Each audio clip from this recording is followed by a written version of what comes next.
Okay, back to recorded videos, good and bad. What has happened this week? Oh, okay. Heinze was streaming. What did Heinze? Let's see if Heinze covered anything fun. Wait, what? What the hell is Heinze doing with those Jedi? Oh god!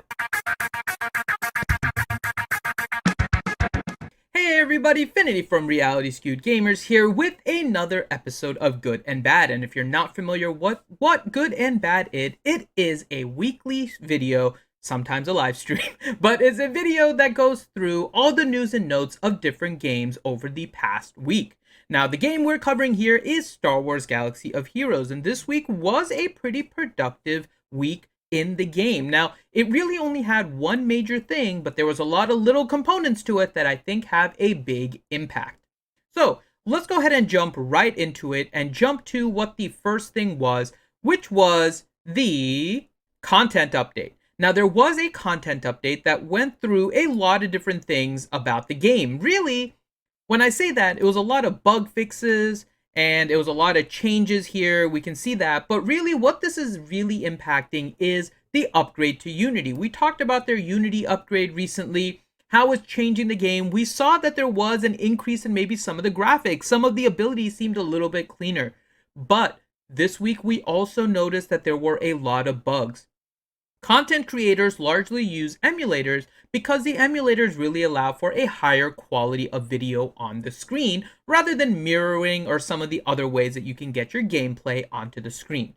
Now, CG has come out in the past and said that they don't support the emulators, but they have to be keenly aware of the fact that emulators are being used. The problem now is that the Unity upgrade has caused a lot of issues, unfortunately, in emulators specifically. Now, there are some devices that have also had issues, but we've seen this more in the emulators.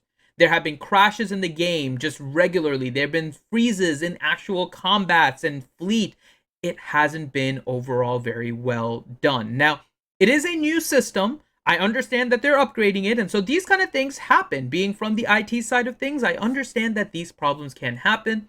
However, the fact that they still happen does deserve a grade, and unfortunately, it gets a thumbs down. This is bad. And so these bugs and really not bringing a lot of addressing to it is a problem. They did talk about the animation bug with Jedi Knight Luke Skywalker, which was a problem, and they did fix that pretty quickly. So I will give that a thumbs up. Because this is good. But this one has not really been fully addressed. And again, giving them some time, they're rolling this out. I think they're probably still in the process of getting out the full Unity upgrade. And I hope that they do get this fixed because these kind of crashes do make things like GAC and territory wars and even territory battles where we've seen some of this pretty difficult to stomach. So I hope CG fixes this quickly, giving them some time, but I still have to give it a grade and it is a thumbs down. However, in the content of things, we did get a new character, and this new character is 3PO and Chewie, or as we call it here at RSG, Chewpio. Thank you, Dr. Feelgood. Now, Chewpio is a pretty fun character. We're gonna look at his kit pretty quickly. We did a stream on Wednesday that covered it in more detail. So if you guys have not, please make sure you check out the little link that pops up in the top right corner there to go ahead and watch the Wednesday night stream where we talk about it a little bit more detail. But this is a fairly decent kit that has actually impacted the game a good bit. Now, 3PO and Chewie are rebels. They're also a droid, so they allows for a lot of different synergy potentials. We see that their synergies are pretty much all the rebels. Putting it on a CLS team was basically everyone's first reaction because of the assists you get from Chewpio as well as Chewie. His abilities are really good, and with no differentiation between how they act with their regular enemies versus a galactic legend enemy, we are seeing that his first special, this Shining Distraction with the blind for 2 turns on a galactic legend, has allowed CLS teams with Chewpio with high amounts of offense modded to basically beat Supreme Leader Kylo teams. So obviously I have to give this kit a thumbs up Because this is good. because this is a good kit. However, If you have heard me in a lot of these streams, I am a little bit on edge about this because it is a simple counter to beat the Supreme Leader Kylo team. Unlike the Rey, where you have to do a combination of characters that pull away from other teams, like you put Vader and Thrawn together, you can add a Watt, a Traya, and a Fallen Bastila, right? You're pulling from 4 different teams pretty much in order to get that composition. While that works in Squad Arena for things like GAC and Territory Wars, it does eat up a lot of teams. For this one, it is literally just adding Chewpio onto the CLS team, enhancing that single team, and allowing that one team to be able to counter the Galactic Legend. Now, is that a good thing? Is that a bad thing? Everyone has their opinions, and we know that CLS has been somewhat dominant around the meta for a long time. He continues to be so, but the fact that a CLS team is able to beat a Galactic Legend, I think, is something that CG is probably looking at, especially over this weekend. And so while right now I gave it a thumbs up, I am a little bit hesitant that we are going to see some kind of change to the Chewpio kit that would refrain it from doing certain abilities against Galactic Legends, the same way that some abilities have a different effect on raid bosses. So we'll see if this nerf happens. If it doesn't happen, then this is a great kit and definitely a character to work on. But if the nerf does happen, then this might be something that all of you should just wait a little while just to see what CG's reaction is. If a week or two goes by and we don't see any change to Chewpio, I think we'll be a little bit more comfortable. We do have plenty of time left on the packs in the game, so you still have time to decide whether or not you wanted to wail on this character. But if this is a character that can beat a Galactic Legend by simply adding him to the CLS team, he is definitely a whale-worthy character.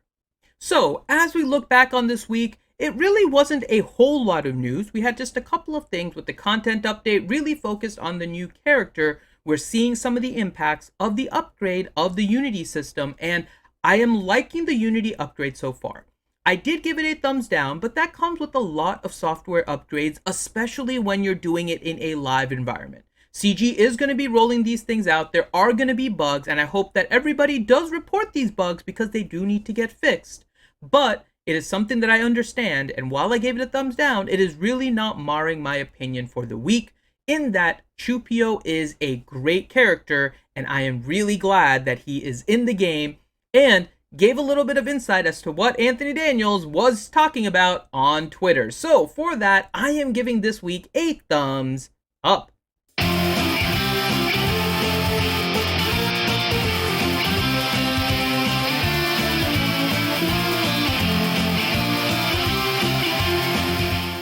And there you go.